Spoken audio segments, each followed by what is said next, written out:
All right, welcome to The Explainer. Today, we are diving deep into Adobe.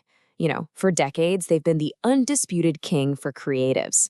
But now, you've got this huge wave of AI coming in, and that raises a really big question. So, the question really is that fortress Adobe has built still as strong as it looks? I mean, is its dominance actually under threat from all this new tech? That's what we're here to figure out. Is this a smart investment right now? So to get to an answer, we're going to break this down just like an investor would, piece by piece. We're going to look at how they make their money, who's running the company, what's protecting them from the competition, and of course, what the future might hold. Let's start with the most basic thing, the money. All right, Act 1, the money-making machine. Look, if we're going to figure out if this is a good investment, we've got to understand exactly how the business works. Where is the cash actually coming from? Okay, so Adobe's business really breaks down into three main buckets, but wow, one of them is clearly the giant. A whopping 73% of their revenue comes from what they call digital media. Now that's the stuff you know, right? Creative Cloud, we're talking Photoshop, Premiere Pro, Illustrator, and also the Document Cloud, which is home to the PDF. Then you've got another 25% from digital experience, which is all about selling marketing and analytics tools to big companies. And that little slice at the top, that's publishing and advertising. So the main takeaway here is pretty simple. Adobe is its creative and document tools. That is the engine driving this whole thing. But Adobe wasn't always this rock-solid company. If you go back before 2012, they were selling software in a box. It was a one-time purchase, which meant the revenue was really unpredictable, and they were constantly fighting piracy. Then they made a totally game-changing move. They shifted to a subscription model, what we all know now as SaaS, or software as a service. And this was brilliant. It created this predictable, recurring stream of cash, and, this is crucial, it locked customers right into their ecosystem. Honestly, that one decision is what took Adobe from just being a successful software company to the absolute financial powerhouse it is today. Okay, so we get how the machine works. Now let's look at who's flying the plane and just how strong that fortress really is. In investor speak, that means we're digging into management and what's called the company's competitive moat. A company's success so often comes down to its leadership. And if you look at the track record of their CEO, Shantanu Narayan, you see this pattern of really bold company-defining decisions. I mean, think about it. In 2011, he killed Flash on mobile. That was a huge product for them. A year later, he basically risked their entire business model to launch the Creative Cloud subscription. And then you see these more recent acquisitions like Marketo and Frame.io, which show a clear strategy to push beyond just their classic creative tools. What this all really shows you is a management team that's willing to make tough, even painful decisions in the short term to win in the long run. And this quote, this is from the CEO during that very public, very ugly fight with Apple over Flash. And it really says it all, doesn't it? He's basically saying, we don't get caught up in the drama, we focus on what we can control, which is building a company for the long haul. And man, that is exactly the kind of long-game thinking that investors just love to see. So that kind of long-term focus is what helps a company build what investors call an economic moat. It's a great analogy, really. Just think of an actual castle's moat. It's a structural advantage, something built into the business that protects it from competitors trying to attack. And the wider that moat is, the safer the company's profits and market share are over the long run. So what exactly builds Adobe's moat? Well, you can think of it as having four main layers to its defense. First up, you have an incredibly powerful brand. I mean, to Photoshop something is a verb, right? Second, and this is the big one, you have incredibly high switching costs for professionals.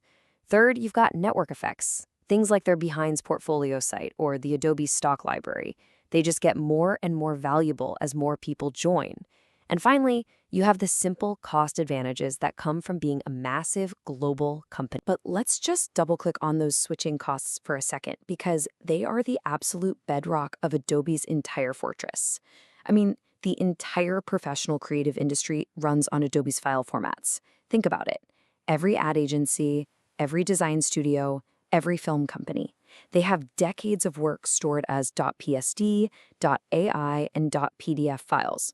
So for them, switching tools isn't just about learning some new software, it's about throwing away your entire archive. This deep deep integration creates a powerful lock-in that is just incredibly difficult for any competitor to even try to break. Okay, we've seen the foundation, and it looks pretty solid. But investing is all about the future, right? So now we have to look out at the horizon.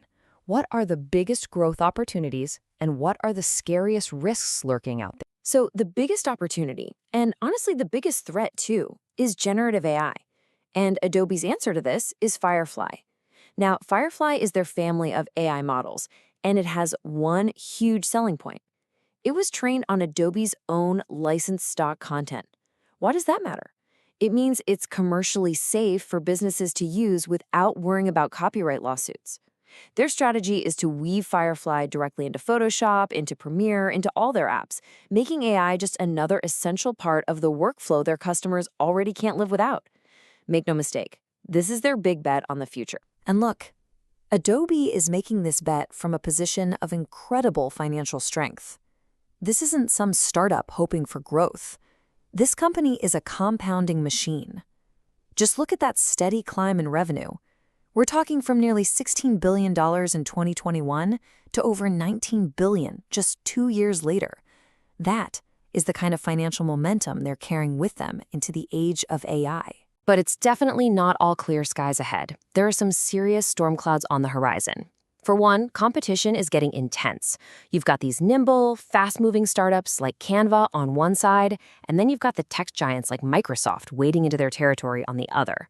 All that market dominance also brings a ton of regulatory scrutiny over things like antitrust and privacy. And maybe the biggest risk of all is just plain execution. What if their huge AI bet with Firefly just doesn't pay off? Or what if a competitor simply comes along and does it better? And that regulatory risk, it's not just some abstract idea. It's very real.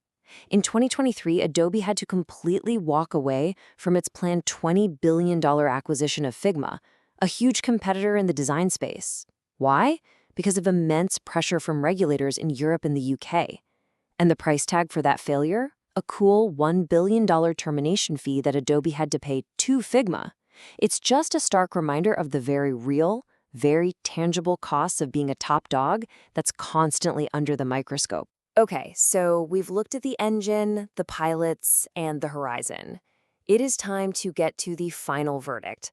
Let's weigh the bull case, all the reasons to be optimistic, against the bear case, which are all the reasons to be, well, a little more cautious. All right, on one side, you have the bull case, and it's a powerful one.